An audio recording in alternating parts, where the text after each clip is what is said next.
In Movies and Money, Weapons topped the box office for the second week in a row. Let's check in with movie man Erik Childress, founder of the Movie Madness podcast. Erik. Yes, it seemed pretty clear that Nobody 2 was not going to pierce the 1-2 punch that came the week before, and indeed, $9 million was not nearly enough as Weapons and Freakier Friday led the way for another week. Freakier Friday made over $14 million and appears to be on course to just get itself over $100 million domestically, especially with little competition the rest of the month. But the real story is, again, Zach Cregger's Weapons, which has helped continue quite a surge for Warner Brothers. It seems to have the all clear towards at least $140 million domestic and possibly as much as $160 million. Not bad at all for a budget of $38 million, which would make it one of the most profitable films of the summer. Do you think Weapons is in for a three-peat win at the box office? I think it is very possible, Angie, as the biggest studio release of the week comes in the form of Honey, Don't.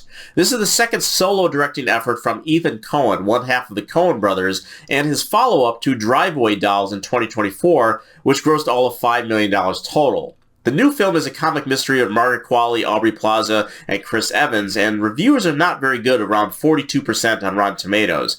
Together, the Coens never had a film lower than 54%, the Tom Hanks remake of The Lady Killers, which I happen to think is very underrated.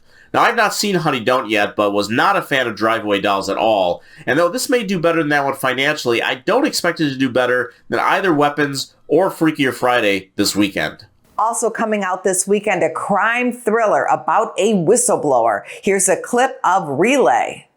I help people who see things they shouldn't have, who maybe should have looked the other way, but they can't. I've never met him. That's kind of the point. It's a messaging service. They call you back.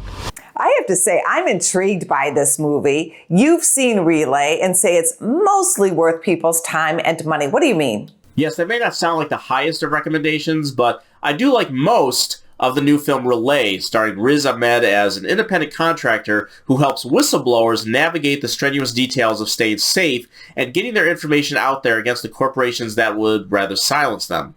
Here he helps a woman played by Lily James while a team hired by her target tries to prevent the transaction. Now, much of the film is really intense and has an approach that recalls some of the great thrillers of the 1970s. Plus, Riz Ahmed is really terrific in a performance that shows he's not only apparently one of the fastest typists on the planet on his roving laptop, but has to communicate a lot through just his facial and body language. Why I use mostly is because the film does take a turn in the third act that I think cheapens much of the action that came before it and ultimately leaves one with a profound sense of dissatisfaction.